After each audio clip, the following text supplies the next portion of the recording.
My name is David MacDonald and I'm from Australia. I was born in a town called Burra and I lived most of my childhood in the country between Adelaide and Melbourne. I'm a scientist and I am a mathematical modeler and I investigate the impacts of various human and natural forces on ecosystems, and I use mathematics and statistics to build electronic models, and assistants will put those models into the computer and create the simulations that show what might happen at various trophic levels in the ecosystems that are affected.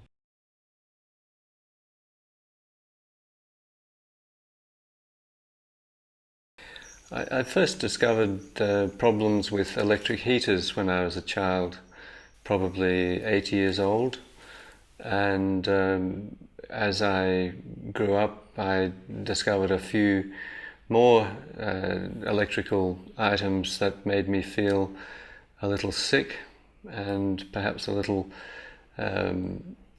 unstable, and so I simply avoided those things.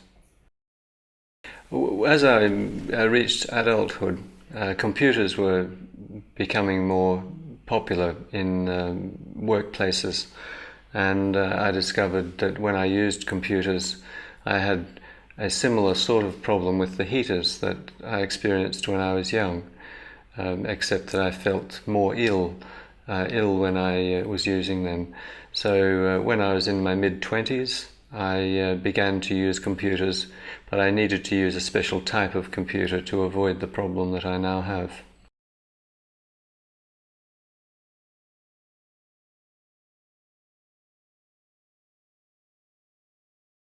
My employers have always known that I had this problem with electrical and radio frequencies, and always accommodated that so that I was able to do my work, which I mainly used pencil and paper and the results from the computer, and I would give that work to my assistants who would then use the computers, and so it was fairly easy for the majority of my scientific career to circumvent the problem that I have with electromagnetic radiation.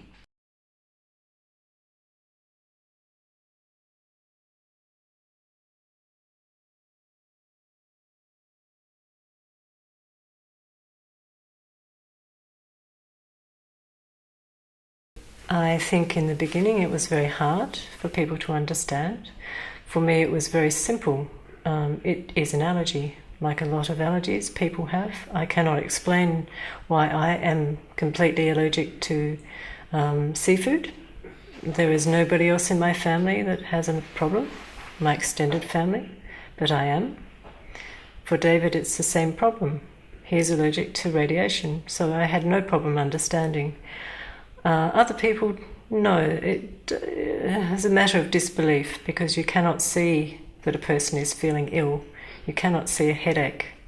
I can see from his eyes when he's not feeling well. Sometimes he is completely white in the face and I know he's feeling sick. But for most people it's very hard to see.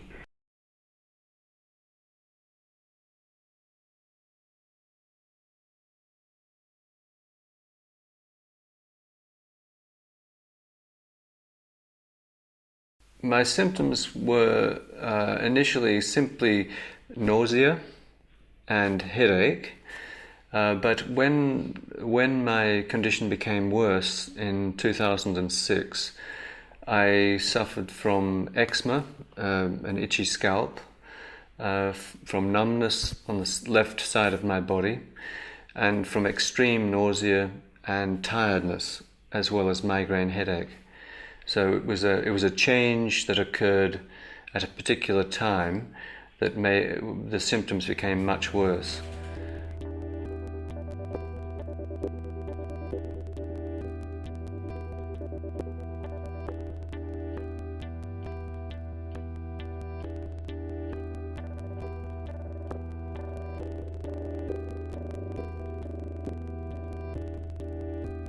That is true. It is amazing. Since my condition worsened in 2006 and 2007, I became more sensitive to low levels of electromagnetic radiation. And so quite low levels that would not affect most people, I can feel. On the farm, I don't feel desperately ill.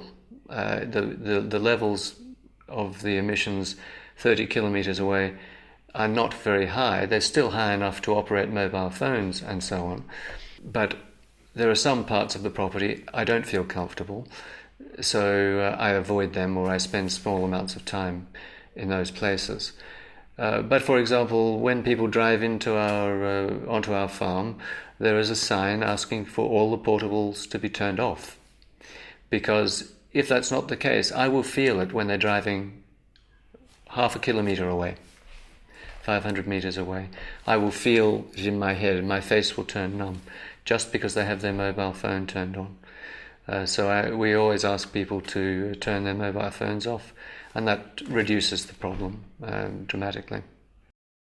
Of course, I had some concerns whether there was a significant psychological impact here and not a physiological impact. But the steps I took were to record very carefully when I felt ill and which particular symptoms I had at particular times, and then search for the environmental conditions which prevailed at those times.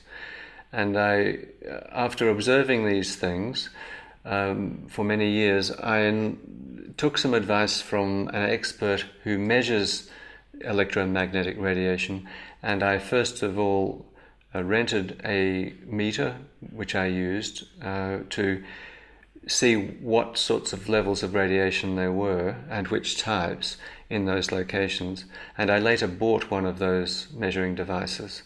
And over many observations, on many occasions, in many different places, I was able to discover which of the environmental factors were common across those situations where I had particular symptoms.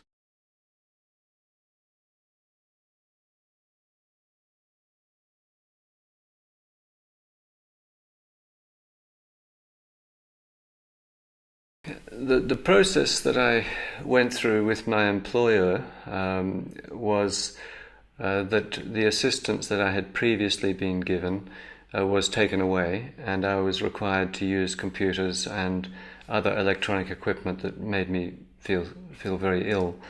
And in fact, over 2 years, there were a series of trials that I was asked to undertake, and I undertook them willingly because I wanted to do my work. But those trials made me feel very sick and have increased my sensitivity to existing levels and whatever new levels of electromagnetic radiation there might be. Over a period of several years, I attempted to negotiate with my employer to reinstate the assistance or to provide shielding, as I had installed in my own home, to mean that so that I would not be exposed to as much of the radiation and therefore would not be sick, and therefore I could do my work. But as a result of, I guess, a breakdown in communication, we were making no progress, so I decided to take the action to go to the court.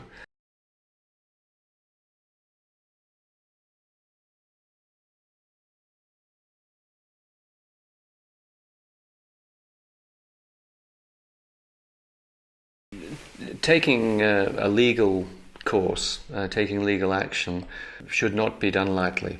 It is an extremely draining of energy, of financial resources, and there are many aspects of legal cases which are quite different from normal life. There is an adversarial position, it's one side against the other. There are attempts from both sides to put a case without necessarily sticking to all of the facts. In each side there may be attempts to distort things in favour of that side. My position was always to tell the truth, and by telling the truth it is easy to repeat the truth. because you don't have to worry about what you said last time if it was the truth. And that was my point of view right through the case. And I was very naive about legal matters until this case. And I've learned a great deal about what legal processes are about. And it's not necessarily about the truth. One hopes that the truth wins, and in this case it did. But it's not necessarily the case that the judgment comes out in favour of the true position. And that was a little disturbing for someone of my age to learn for the first time, that you could not trust that what the other side was going to do would be truthful in the sense of everyday understanding of truth.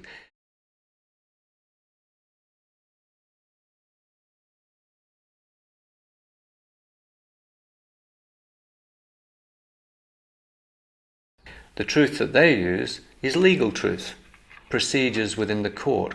It's the truth regarding the law and what their role is in opposing my position. And that was an interesting learning experience, and I would not advise people to undertake that unless they were very committed and they had reasons other than themselves to go through that. Because from my point of view, it is more important now for other people that this decision has been made in my favour. It's not important for me personally. What is important for me is that I have this condition and I have to live with that, and I'll do what I need to do to overcome it. But there are many people who don't have the possibility to move house. I had to buy a new house. I live on a farm now. I used to live in the city. It's not possible for most people to do that. They don't have the resources to do that. So I hope that the pain that I've been through, that especially my family has been through, will be worth it for other people who don't have the capacity to go through this.